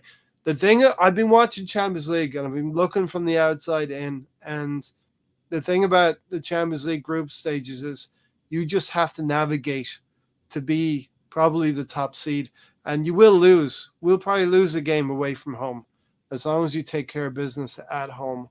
that generally is what happens. You know what I mean? Yeah. Josh Kroenke told us to get excited 2 years ago. Listen, nobody's saying it now. We're not being bantered by saying get excited. Arsenal fans were. I was excited about Pepe. It didn't pan out. Definitely beat Celtic and Ajax easily away too. Ray Stan, I'm new to the YouTube world and streaming, so it's going well so far. I'm looking forward doing more. Circle sounds good. Look forward coming back, watching your streams. Yeah, listen, subscribe, like the channel, and that way you will hopefully get notifications. But more often than not, we're doing Sunday shows around this time and on Thursday night forums. But it would be, you're in the UK, so it'll be early doors Friday morning, like 1 a.m., something like that.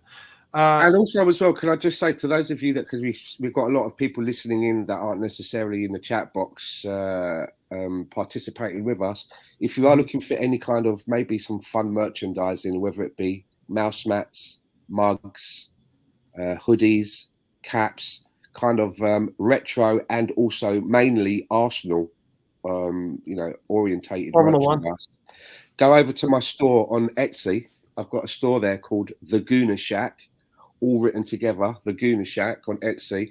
You may see something that you like.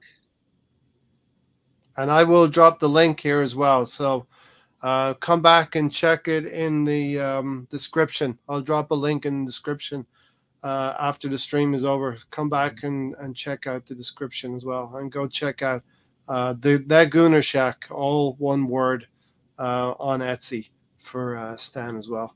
So listen, Stan, let's wind it up here. You got anything you need to say? No. Okay. No. I'm going to get out of bed now once this show is finished, which is why I'm not on screen today. I just don't want to. And look, you don't want to see me lying in bed in the morning. I mean, you're all the way from Vancouver, so it's about noon your local time. So if people, anyway, it's a Sunday. It's a day of rest, right? Yeah, it's a day of rest. The missus is away for the weekend, so that's why I'm still in bed at what time is it now? It is 1 o'clock in the afternoon, and I will get up and start enjoying the day in earnest. Early doors. If you like Formula One, there's a couple of Formula One merch pieces in the Gooner Shack as well. So check that out. Not particularly into the Arsenal stuff, but there you go.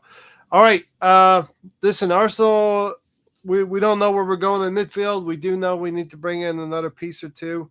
Outgoings need to happen, but we're basically ready for preseason because Stan, you check out Thursday night, Stan's sitting back like this on his balcony because the Arsenal are moving in ways that make us feel better.